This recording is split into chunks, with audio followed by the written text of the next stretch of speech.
मध्य प्रदेश में किसानों को राहत देने वाली दो बड़ी खबरें सामने आई हैं। जहां राज्य सरकार ने सोयाबीन की बिक्री के लिए भावांतर योजना लागू की है, वहीं दूसरी ओर कोदो और कुटकी उपार्जन के लिए पंजीयन की तिथि भी बढ़ा दी गई है। किसानों के हित में उठाए गए इन दोनों फैसलों से प्रदेश के लाखों किसानों को सीधा लाभ मिलने की उम्मीद है। सबसे पहले बात करते हैं सोयाबीन खरीदी की। मध्य प्रदेश में भावांतर योजना के तहत अब तक 9,36,352 किसानों ने पंजीयन कराया है। किसानों द्वारा पंजीयन के बाद अब सोयाबीन की बिक्री 24 अक्टूबर से शुरू हो चुकी है और यह प्रक्रिया 15 जनवरी 2026 तक जारी रहेगी।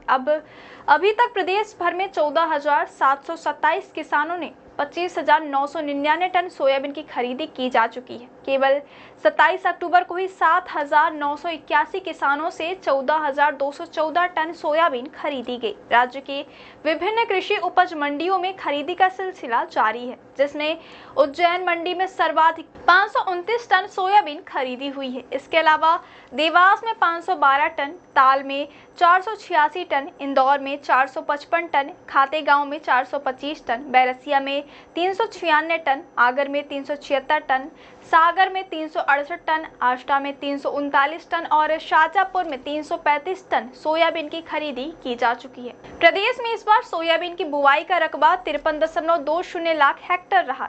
राज्य में कुल 55.54 लाख मीट्रिक टन सोयाबीन का उत्पादन हुआ, जो किसानों के लिए एक बड़ी उपलब्धि मानी जा रही है। अब किसान खरीदी के मॉडल भाव की घोषणा का इंतजार कर रहे हैं। सरकार द्वारा सोयाबीन खरीदी के प्रथम मॉडल भाव की घोषणा 7 नवंबर 2025 को की जाएगी। यह फैसला किसानों को बाजार में उचित मूल्य दिलाने की दिशा में एक अहम कदम साबित हो सकता है। वहीं दूसरी ओर राज्य सरकार ने कोदो और कुटकी उपार्जन के लिए किसानों को बड़ी राहत दी है। किसान कल्याण एवं कृषि विकास विभाग ने पंजीयन की अंतिम तिथि बढ़ाकर 31 अक्टूबर 2025 कर दी है। पहले खरीफ वर्ष 2025 में ई उपार्जन पोर्टल पर 10 से 24 अक्टूबर तक पंजीयन किए जाने का निर्णय लिया गया था, लेकिन अब किसानों की सुविधा को देखते हुए इसकी समय सीमा बढ़ा दी गई है। इस बार रानी दुर्गावती श्री अन्न प्रोत्साहन योजना के अंतर्गत श्री अन्न प्रोत्साहन consortium of pharma producer company limited द्वारा 16 जिलों जबलपुर, कटनी, मंडला, डिंडौरी, छिंदवाड़ा, शहडोल, अनूपपुर, उमरिया, रीवा, सीधी, सिंगरौली, मैहर, सतना, मऊगंज, बालाघाट और सिवनी में कोदो और कुटकी की खरीदी की जाएगी। यह पहली बार है जब राज्य सरकार ने इन फसलों को समर्थन मूल्य पर खरीदने का निर्णय लिया है। इस महत्वपूर्ण निर्णय को मुख्यमंत्री मोहन कैबिनेट ने मंजूरी दी है, जिससे इन जिलों के आदिवासी और लघु किसान समुदायों को सीधा आर्थिक लाभ मिलेगा।